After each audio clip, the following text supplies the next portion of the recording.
¿Esto llaman fusil? Se burló el teniente francés, levantando un arma vieja con la culata astillada, el hierro comido por el óxido y una correa remendada con mecate. Son campesinos borrachos con machetes, dijo otro, apartando con la bota un sombrero de palma embarrado. La banda marcial probó un paso elegante sobre el charco, plumas rectas, chaquetas impecables manchadas apenas por la llovizna. Hoy desfilamos hasta su plaza y comemos caliente, rió alguien, golpeando con el sable el borde de un carromato. Nadie allí lo sabía todavía, pero esa risa iba a morir antes del anochecer. Lo que llamaron chatarra iba a hacerlo sangrar bajo la lluvia. El aire olía a cuero mojado, a aguardiente barato escondido entre mochilas, a tinta de órdenes recién impresas. Las columnas avanzaron con música en el pecho. Sus botas pulidas, recién aceitadas, no sabían todavía lo que era el barro de este país cuando decide cerrarse sobre un invasor. Del otro lado, en el portón de una capilla con madera chamuscada, un puñado de hombres apretaba las manos sobre cañones tibios y culatas gastadas. No había música, solo respiración contada y el crujido de ponchos escurridos. Un niño de trompo todavía en el bolsillo pasó la mano sobre un tubo feo atornillado a un fusil viejo. Ahora disparaba metralla recolectada de herraduras. Van recto como si la tierra fuese mesa, murmuró un viejo minero, con polvo negro metido en la piel. Nadie respondía, solo ojos que habían visto tormentas en el maizal y sabían leer nubes. Esa confianza era pólvora mojada y estaba a punto de prenderse. En la iglesia alguien encendió una vela breve. El humo dulce de incienso se mezcló con el de mecha. Las cadenas de la campana vibraron con el primer trueno lejano. Cuando llueve así, aquí, el camino deja de obedecer. Los franceses venían de otras guerras, con medallas pulidas y reglamentos que crujen como encuadernaciones nuevas. Meses llevaban diciendo que México se iba a doblar en una tarde, que la elegancia de sus columnas bastaba para abrir calles y patios. No entendían este suelo. Creyeron que el aire húmedo de mayo era el mismo en cualquier mapa, y que un cerro con capillas era obstáculo menor. Les enseñaron a cerrar filas con precisión de desfile, a levantar bayonetas como espigas blancas, a no mirar al barro. Del lado mexicano, campesinos y arrieros habían aprendido otra cosa, a medir el peso de la noche en la piel, a oír a la tierra abrirse, a quedarse en silencio hasta escuchar el metal resbalar. Los dedos manchados de pólvora, el nudo en la garganta, el frío metiéndose por las sandalias, no significaban miedo vacío, significaban decisión. La primera hilera francesa entró a la cañada creyendo que cruzaba un jardín. El agua bajaba apenas por la vereda, brillante sobre piedras planas. Un oficial pasó la mano por la visera y sonrió a su sargento. No hay nadie. El tañido de un pájaro se volvió agudo. Entonces, la ladera escupió trueno. Desde detrás de magueyes y tapias, viejos fusiles y trabucos nacidos de taller improvisado abrieron fuego a la vez. La primera bala pegó en un tambor y lo cayó de golpe, cuero reventado, palillos al suelo. El humo quemaba los ojos y la lluvia lo empujaba hacia las plumas. Un corneta intentó el toque, se le enredó el aliento con agua y metal. Las filas quisieron cerrar huecos como les enseñaron, pero el barro mordió, las suelas resbalaron y el cuadro se volvió peso sobre tobillos. En la capilla nadie había corrido. Un joven, manos temblando pero fijas, recargó con munición envuelta en papel periódico. El plomo entró con dedos negros, la baqueta bajó con decisión y la culata volvió a su hombro huesudo. «Tranquilo», dijo la mujer que le alcanzaba pólvora en un tarro de café. No había gritos, solo dientes apretados, ojos clavados en ranuras de madera desde donde se veía la calle hecha río. Un charco frente al atrio reflejó las botas francesas rompiéndose en agua y lodo. Un jinete de la guardia vecinal pasó por detrás, tirando un lazo que se enganchó en un cañón. Masticó la rienda, crujió el cuero y el hierro se quedó atascado, pesado, inútil. Lo que debía asustar, aquí se volvía ancla. La lluvia golpeaba como dedos insistentes sobre tejas. «¡Adelante, avance!», gritó un capitán con el sable en alto, pero la hoja goteaba marrón. Un soldado helado por dentro resbaló con el peso del morral, cayó de rodillas y la bayoneta le clavó la mano. Hizo fuerza para levantarse y solo trajo barro. El tambor mayor, entercado, retomó compás con un redoble sordo, el cuero empapado. A su alrededor, los fusiles mexicanos que se habían llamado chatarra disparaban desde bajo los aleros, desde bodegas, desde un maizal que parecía quieto. Un campesino de camisa de manta dejó el cuerpo doblado tras un muro, sacó el brazo, disparó a baja altura, pegó en el cinturón de un sargento y lo dobló en dos como si algo invisible lo hubiera golpeado por dentro. En Puebla, los cerros con nombres de santos miraban en silencio. Loreto y Guadalupe no eran castillos europeos, eran piedras calientes cubiertas de cal, con troneras abiertas a fuerza de pico. Allí, hombres sin uniforme, con sombreros deformados por el agua, apretaban la bandera entre nudillos blancos. Un capitán mexicano pasó la mano por la tela húmeda, la besó sin ceremonia y la metió debajo del poncho. El olor a pólvora se mezclaba con sudor de caballo, con tierra reciente abierta por las palas.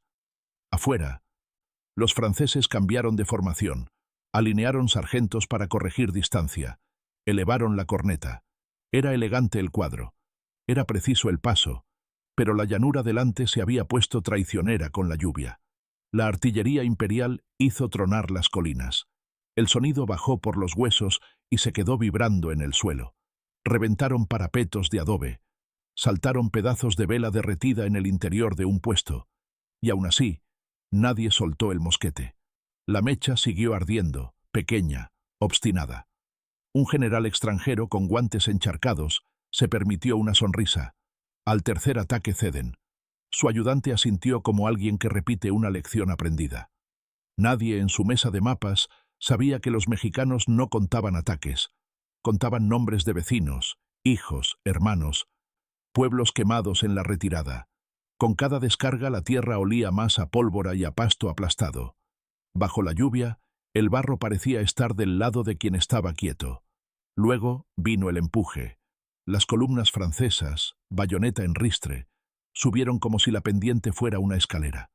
El metal, limpio después de cada campaña, se volvió espina de pescado bajo el agua. Un grito de mando quiso imponerse al trueno.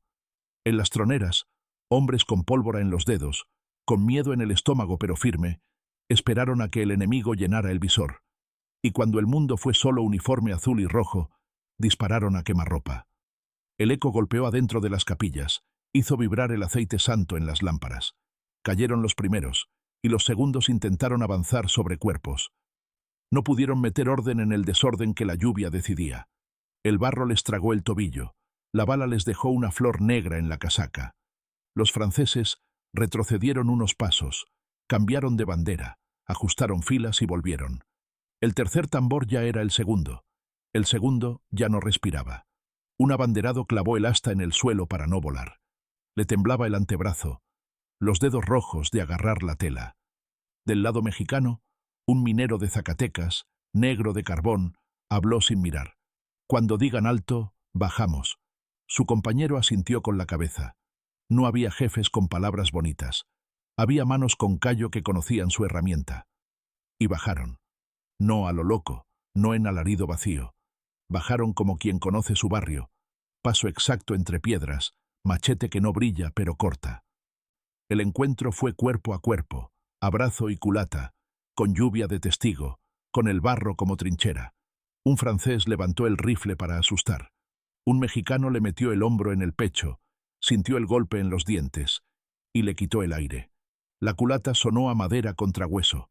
Hubo aliento caliente y maldiciones en dos idiomas mezcladas con agua que corría como sangre clara. Un soldado imperial vio el cielo cerca porque un lazo se cerró en su brazo y lo tiró de espaldas. Un caballo pasó a centímetros, ojos blancos en la lluvia. La elegancia de la columna se deshizo en charcos. Los oficiales gritaron nombres. Nadie los oyó. Los cascos de los chacos se llenaron de barro y dejaron de brillar. A lo lejos, la banda intentó un toque. Era un murmullo triste bajo el aguacero, ahogado por disparos cortos desde las ventanas. Cuando se quebró el primer estandarte, el aire cambió de peso. Ya no hubo burla en las bocas que antes reían del fusil de leña. Hubo apuro, ojos que buscaban a su derecha y a su izquierda, manos que pedían munición con prisa. Refuerzos. alcanzó a decir un portavoz, pero su caballo dudó en la cuesta, resbaló y decidió por él. En las azoteas, dos muchachas cargaban cartuchos a ritmo de rosario, contando no oraciones, sino tiros que salían por la misma tronera. El humo se pegó a la garganta y raspó como lija. Nadie soltó la bandera.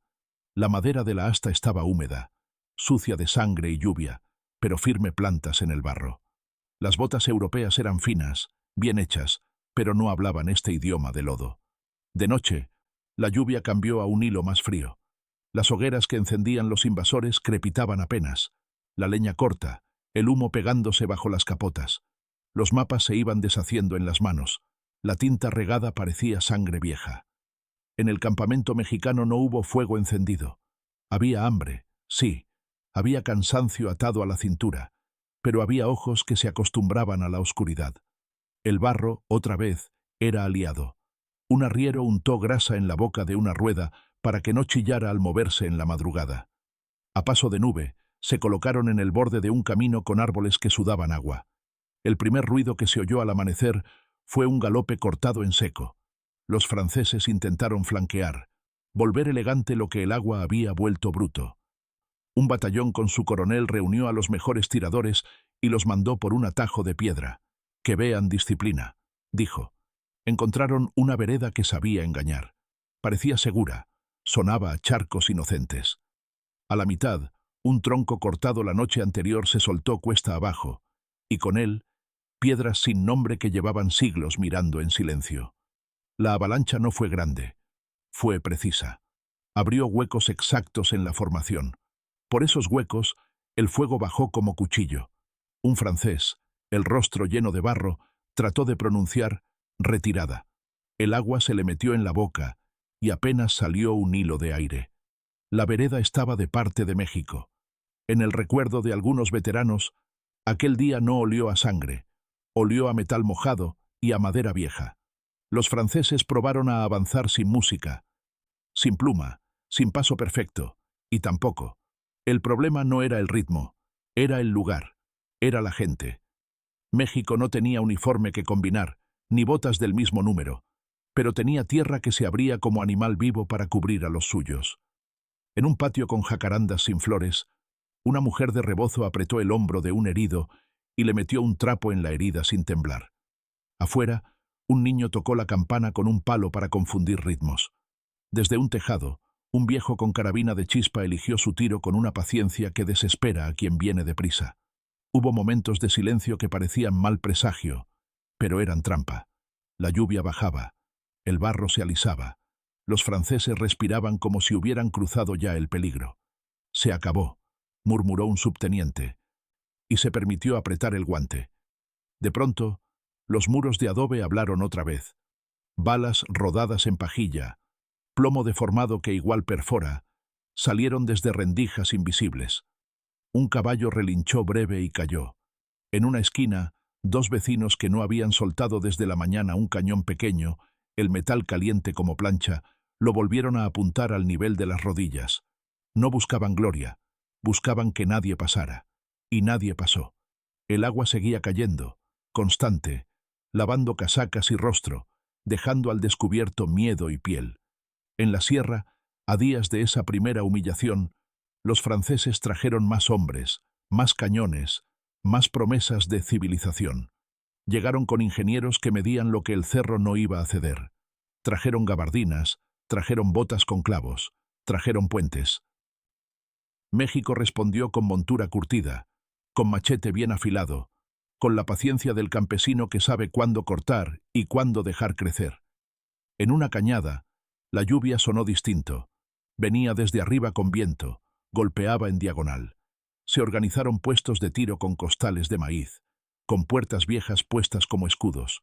Un cura viejo pasó repartiendo un trago de anís, sin sermón, sin pregunta. Las manos dejaron de temblar. El plomo volvió a tomar palabra. La elegancia volvió a romperse contra un charco. Los oficiales imperiales empezaron a pedir permiso para retirarse en francés, con un acento que ya llevaba miedo. Llamaron a su general por su nombre de pila. Se olvidaron del protocolo. «Son fantasmas», dijo uno. «Salen de todas partes». No eran fantasmas. Eran herreros, eran mineros, eran jinetes que olían a cuero y a humo de cocina. Se movían cuando los árboles quieren, se detienen cuando la piedra dice. Un clarín mexicano sonó con 3 notas cortas. Fue señal para abrir a la izquierda. Los franceses, acostumbrados a señales iguales en todas partes, no entendieron el idioma de ese cerro. Les faltaba suelo, les sobraba precio. Dejaron atrás mochilas, dejaron a un lado cajas de galleta dura, y aún así, el barro seguía pidiéndoles pago. En el llano revenido por la tormenta, un cañón francés tuvo la pretensión de correr. Se soltó de sus amarres y las ruedas patinaron en su propia arrogancia. 2 hombres se dejaron la espalda empujando y sintieron cómo el barro exigía su cuota. Del lado mexicano, un grupo se acercó en cuclillas, la ropa pegada al cuerpo, los ojos clavados en el hierro como si fuera un animal peligroso. Lo fue. Una chispa bastó para prender la mecha corta, un empujón para orientar su boca hacia el dueño anterior. Retumbó bajito, como trueno contenido, y deshizo la idea de que todo lo moderno le pertenece siempre al invasor. El eco se quedó vibrando en un cuarto con paredes recién encaladas. Los estandartes franceses se mancharon de lodo hasta la mitad. La tela pesada se pegó a la madera y dejó de ondear. «No suelten», gritó un capitán, la voz rota, no por heroísmo sino por el humo que le raspaba la garganta. Tras él, un joven de bigote apenas pintado agarró el asta con las 2 manos y sintió que la bandera pesaba como piedra. Del lado mexicano, un sargento de la Guardia Nacional, con la boca apretada, vio el gesto y apretó él la suya sin gritar. No hacía falta proclamar, bastaba quedar de pie. El viento no ayudaba a nadie, la lluvia tampoco. El barro era juez parejo, pero sabía escuchar a quien no corre. En los papeles que llegaron después a Europa, escribieron que el clima fue adverso, que el terreno no ayudó, que los nativos eran hostiles. Dicen eso cuando no quieren ver que el error fue creer que aquí iban a militar sin aprender el nombre de la tierra. Aquí, la lluvia tiene dueño, el barro defiende casa, las piedras guardan voces. Esa tarde, entre cañaverales y patios, los franceses dejaron de mirar arriba y miraron al frente, a un país que no retrocedía. Sintieron el culatazo mexicano en el pecho como una firma. Escucharon el grito breve que acompaña la última carga, el que no se grita con garganta sino con espalda, y comprendieron que la elegancia no sirve cuando el suelo se vuelve enemigo. Intentaron limpiar sus armas bajo el aguacero. El agua corría por el cañón y se metía en la pólvora como una serpiente curiosa. Al otro lado, un viejo con sombrero de palma sacudido de lluvia guardaba su pólvora bajo el sombrero, a resguardo, y recargaba con una calma que no se enseña, se hereda. Cada descarga mexicana, imperfecta y tosca, sonó donde dolía. Un corneta francés dejó de tocar para apretar los dientes. La mandíbula le temblaba, no de frío, sino de darse cuenta tarde. El barro olía a hierro y a hoja. En una esquina, una niña contó con los dedos los segundos entre trueno y trueno, y acertó cuándo vendría el próximo disparo. Los franceses pidieron refuerzos a la plaza. La plaza estaba lejos dentro del agua. Mandaron mensajeros que arrancaron al galope y se quedaron sin caballo antes del primer puente. El segundo mensajero llegó a un portón cerrado y un viejo lo miró sin odio y sin prisa. Se acomodó el rebozo al cuello y le dijo: «Aquí no». En la azotea, alguien movió un espejo pequeño que devolvió una luz. Fue suficiente para que una calle sin salida se volviera trampa. No hubo tiros heroicos. Hubo esquina que muerde, ventana que observa, puerta que se abre y se cierra según convenga. El invasor, por fin, quiso ser discreto. Ya no lucía pluma. Ya no miraba de arriba abajo a la gente. Miraba al suelo, buscando dónde no lo tragara. La noche siguiente, el campamento francés olió a lana mojada y a miedo guardado en el estómago. Escribieron cartas sin decir la verdad. Dijeron resistencia persistente, dificultades logísticas, frases largas que nunca cuentan cómo se siente la culata del enemigo en los dientes. En el otro campamento, los mexicanos se pasaron un jarro de café agrio en silencio. Había risas cortas, cansadas, pero había algo más fuerte: el compromiso con seguir de pie. El capitán, que no pasaba de arriero en vida común, acarició la madera de su fusil como quien agradece herramienta. Nadie habló de gloria. Se habló de mañana. El barro ya no sería el mismo, dijeron. Y no lo fue. A la mañana se volvió más pesado, más pegado, más del lado de casa. Cuando amaneció, los franceses intentaron orden final. Columnas cortas, golpes rectos, paso de instrucción, bayoneta por delante. Parecía posible en el papel. En la calle, un charco profundo tapaba un boquete. El primer hombre se hundió hasta el muslo. La bayoneta le tiró del hombro, se desbalanceó, abrió hueco. Ese hueco lo ocupó un mexicano con machete, bajo, silencioso, que no buscó la cara. Cortó correas, sacó al invasor de su arnés. La fila dudó, y el barro aprovechó. El disparo que siguió vino de una cornisa y pegó en un tambor. Otra vez se cayó la música. La columna sin música era columna sin columna. Se volvió gente corriendo bajo agua hacia ninguna parte segura. La retirada tuvo el sonido más triste, el chapoteo de muchas botas finas a la vez. No hubo caballería que tapara el ruido. Hubo órdenes que llegaban tarde y choques de metal con piedra. Los mexicanos no persiguieron por gloria, persiguieron lo necesario. Nadie quemó lo que no hacía falta. Se recogió pólvora, se desmontó un cañón, se enderezó una casa. En el barro quedaron huellas francesas borrándose lento, llenándose de agua hasta ser espejo. En ese espejo, un niño se miró la cara salpicada y dijo su nombre en voz baja. La lluvia cayó un poco más despacio. La bandera se sacudió como pájaro que sale del baño. No se soltó. Días más tarde, los franceses volvieron con nuevos herrajes, con puentes móviles, con más hombres. Creyeron que la primera vez fue accidente, que la lluvia fue injusta. El cielo no hace justicia por nadie, pero aquí escucha. Volvieron a poner columnas elegantes.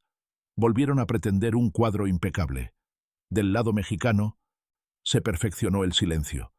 Los hombres llegaron sin decir de dónde venían, cargaron sin preguntar a quién iban a apoyar. Las manos que habían temblado ahora temblaban menos. Sabían el peso del agua, la sequedad de un cartucho bien guardado, el momento preciso del paso enemigo. En un pueblo de adobe, con puertas pintadas de azul gastado, se dio la escena exacta de la primera. Risa extranjera por los machetes que no alcanzan. Sablazos en el aire para cortar fantasmas. La respuesta fue la misma. Barro a la mitad de la espinilla, humo espeso en la garganta, peso de la culata en el hombro, madera caliente por dentro. Cada pedrada en las ruedas de un cañón no fue vandalismo, fue cálculo. Cada cuerda en la noche no fue azar, fue oficio. Un viejo enseñó a un joven a oír la distancia entre un paso de caballo y dos. La puntería no solo es ojo, es oído, es paciencia, es no ansiar el disparo. Y fue así que las columnas volvieron a quebrarse. El agua, esa aliada que muchos desprecian, terminó de enseñar. Saturó la tierra, volvió lodazal los patios de los cuarteles extranjeros. Les hizo entender que aquí el camino te acepta si te conoce. Un soldado francés, joven todavía, sacó del bolsillo una estampa. La miró, la guardó, y por primera vez miró alrededor como quien está en casa ajena y empieza a pedir permiso. Desde la torre de una iglesia, el campanero sacudió la cuerda. No tocó a gloria, tocó a llamada. La calle se volvió un río corto con orillas de adobe. Por ese río pasaron fusiles de madera fea que habían aprendido a hablar como era debido. El invasor que se creía invencible, el que llegó presumiendo uniformes que olían a jabón, encontró en México otra cosa. Encontró un país que se vuelve cuchillo cuando alguien entra sin saludar. Encontró hombres y mujeres que, con lo que hay, hacen lo que falta. El barro fue compañero, pero la decisión fue alma. No hubo día sin miedo. No hubo día sin frío. Hubo días sin comida. Y aún así, nadie soltó la bandera. El humo volvió a quemar los ojos en cada esquina. El metal volvió a tener sabor en la lengua después de cada descarga. Y la risa, la primera risa extranjera, se apagó como una mecha mal protegida bajo aguacero. Los informes de los generales europeos se hicieron cortos. Dejaron de prometer desfiles, empezaron a pedir prudencia. Hasta escribieron que hacía falta respeto al terreno. Aprendieron la palabra a golpes. En las calles mexicanas se barrió barro con escoba de rama, se parchó pared con cal, Se guardó el fusil viejo en el rincón de siempre. Listo. Un niño volvió a su trompo y descubrió que los mayores hablaban más bajo, pero con una luz distinta en los ojos. Sabían que el que se mete sin permiso, paga. Lo sabían porque lo habían cobrado con plomo y paciencia. Hubo pequeñas treguas, hubo pausas de lluvia. El sol salió, tibio, a secar la ropa. Los franceses, cansados, estiraron telas al viento y miraron las manchas que no se iban. Esas manchas eran la lección. No es que México hubiera inventado una guerra nueva, había recordado una vieja verdad.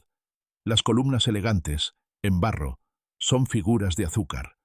Del lado mexicano se afilaron machetes con piedra como cualquier día antes de cosecha. Se puso a secar pólvora con cuidado. Se habló del siguiente cerro, del siguiente paso. No a gritos, no con cornetas, con voz baja, con la certeza de que quien vino a enseñar se iba a ir aprendiendo. Los franceses probaron un asalto al alba, para evitar el barro. El alba trajo rocío. El rocío hizo resbalar igual. Probaron al atardecer. El atardecer trajo sombras que se volvían hombres. Todo intento chocó con la terquedad de un país que sabía ponerse pesado cuando hacía falta. Un capitán extranjero, con la barba llena de gotas, se quitó el kepí y lo apretó con las dos manos. Miró al cerro, miró el pueblo, miró sus filas y bajó la voz. Retiremos. No fue cobardía, fue reconocimiento. Aprendió tarde que la fuerza aquí se mide con otra vara, con la vara del barro. Esa noche, el silencio pesó de otra manera. Los franceses se fueron sin música. Los cascos de sus caballos no buscaban eco, buscaban no hacer ruido. Dejaron atrás cajas de munición que pesaban más por la vergüenza que por el plomo. Los mexicanos no corrieron a celebrarlo. Se quedaron en sus puestos hasta oler vacío. Luego bajaron, recogieron, contaron, se abrazaron sin palabra. El barro aún pegaba a los tobillos, pero ya se sentía más liviano. En la torre, la campana dio una sola. Bastaba. Era señal de que la gente de esta tierra había resistido como sabe.